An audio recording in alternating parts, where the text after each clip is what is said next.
అందరికీ నమస్కారం. ఈ రోజున బడ్జెట్ అనేది సామాన్యుడు కూడా రీచ్ అవ్వాలి, సామాన్యుడు కూడా అవగాహన పరుచుకోవాలి.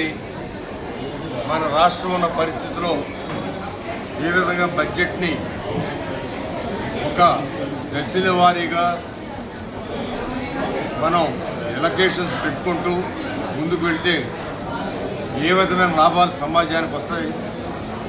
ప్రభుత్వం చేపట్టే కార్యక్రమాలు ఆ బడ్జెట్ మీద అవగాహన లేని వాళ్ళు అర్థం చేసుకోలేక ఏదైనా అపోహపడినా వాటిని బడ్జెట్ రీచ్ ద్వారా నివృత్తపరిచి ప్రజలందరినీ కూడా సమాయత్తపరిచి ఈ యొక్క బడ్జెట్ మనకు బంగారు బాట అనే విధంగా బడ్జెట్లో వచ్చిన లాభ నష్టాల ద్వారా, బడ్జెట్లో వచ్చిన ఎలకేషన్స్ ద్వారా మనం సమాజంలో సంపద సృష్టించవచ్చు.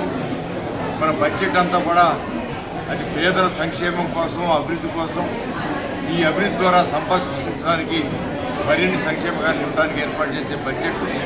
దీన్ని ప్రతి సామాన్యుడు కూడా అవగాహన పరచాలని చెప్పి ఒక నూతన విధానంలో నారా చంద్రబాబు నాయుడు గారు చెప్పిన దాని ప్రకారం మన విజయవాడ తూర్పు నియోజకవర్గంలో మన అడిషనల్ కమిషనర్ చంద్రశేఖర్ గారు, జోనల్ కమిషనర్ షమీ గారు, ఇతర ప్రజాప్రతినిధులు అందరూ కూడా సమావేశమై ప్రజల్ని సమీకరించి వారికి ఎక్స్ప్లెయిన్ చేయడం జరిగింది. వారందరూ కూడా స్థానికంగా ఉన్న కొన్ని ఎగ్జాంపుల్స్ వాళ్ళకి చెప్తే దానివల్ల మనం ఏ విధంగా వరదల్లో ప్రభుత్వానికి ఎంత నష్టం అవుతుంది, రానున్న రోజులు ఆ వరదలు రాకుండా అరికట్టగలిగితే మన ప్రభుత్వానికి ఎంత లాభం వస్తుంది, ప్రజలకి ఎంత లాభం వస్తుంది. ప్రజలకి ఒక వరద వస్తే వాళ్ళు ఆ ఇళ్ళు అన్నీ కూడా కోల్పోయే పరిస్థితి నుంచి ప్రభుత్వం ఇచ్చే కొంత సహాయం సరిపోక మిగతా అప్పులు పాలే సందర్భంలో ఇవాళ ఆ వరదలే నివారణకి మనం బడ్జెట్ కేటాయించి వరదలు నివారిస్తే ఏ విధంగా ప్రజలకి ప్రభుత్వానికి ఎంత ఆదాయం వస్తుంది.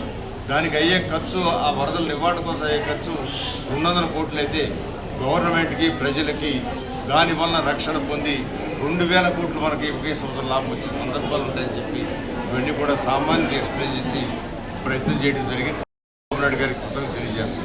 ఎందుకంటే గతంలో బడ్జెట్ ఏదో అక్కడ వస్తుంది, విశ్లేషకులు విమర్శకులు ఏదో స్టేట్మెంట్ ఇస్తారు, దాంతో క్లోజ్ అయిపోతుంది.